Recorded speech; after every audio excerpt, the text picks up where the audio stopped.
La mobilité est un véritable enjeu pour l'accès au travail et parfois le permis de conduire est aussi un permis de travailler. C'est sûrement pour ça que j'arrive pas à trouver de travail. Mais du coup, comment je fais pour passer le permis? Je vais aller me renseigner.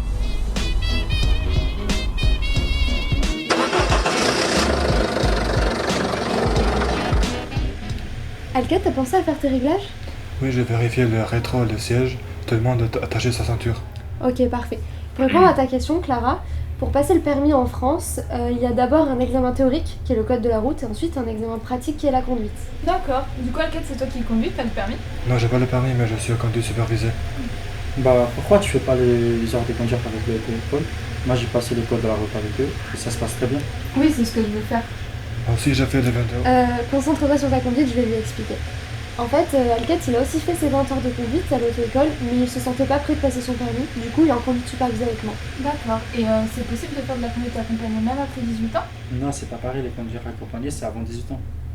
Mais les conduire supervisés c'est après.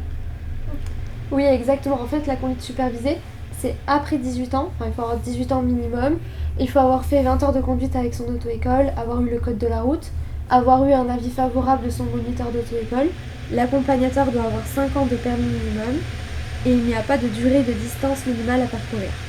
Ah bah trop bien, en fait c'est ça que je veux faire. Mais tes 16 ans, tu peux pas le faire. Mais tu peux le faire le conduire accompagné. Ah, et c'est quoi la différence? Bah, la différence, c'est justement qu'en fait, dans une conduite accompagnée, tu peux la faire entre 15 ans et 18 ans minimum, avoir eu le code de la route, avoir fait 20 heures de conduite minimum, avoir eu un avis favorable du moniteur d'auto-école. Il faut que l'accompagnant ait 5 ans de permis minimum et ça se fait en 1 an minimum, il faut faire 3000 km minimum aussi. On est bientôt arrivé.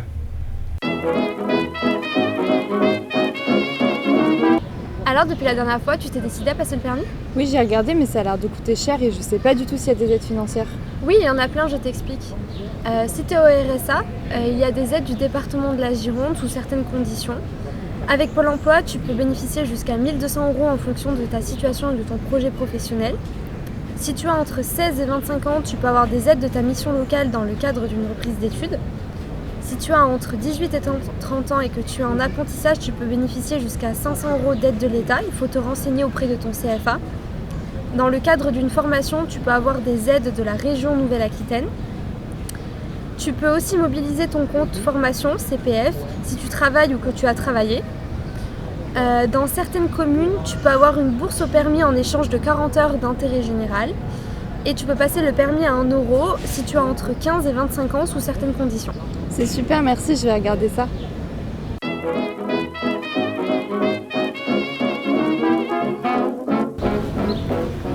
Salut les filles. Salut les filles. Salut!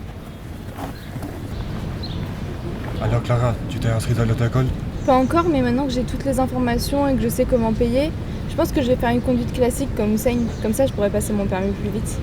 Un homme aussi avait son permis avant série, c'est pour ça que ça va plus vite. Ah, mais pourquoi tu l'as pas échangé en arrivant en France alors? Bah en fait, il y a une liste de réciprocité entre la France et les autres pays pour pouvoir échanger son permis. Et si ton pays n'est pas dans la liste, tu ne peux pas faire l'échange.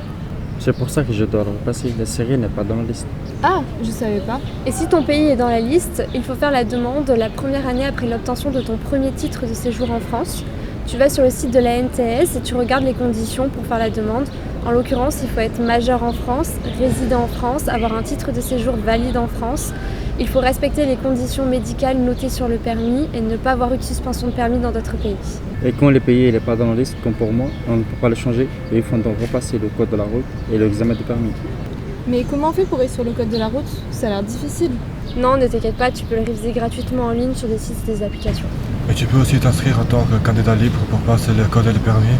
Si tu as besoin, tu peux passer les 2 examens avec un interprète. Est-ce que je peux faire ça moi? Eh ben non, t'as déjà 16 ans.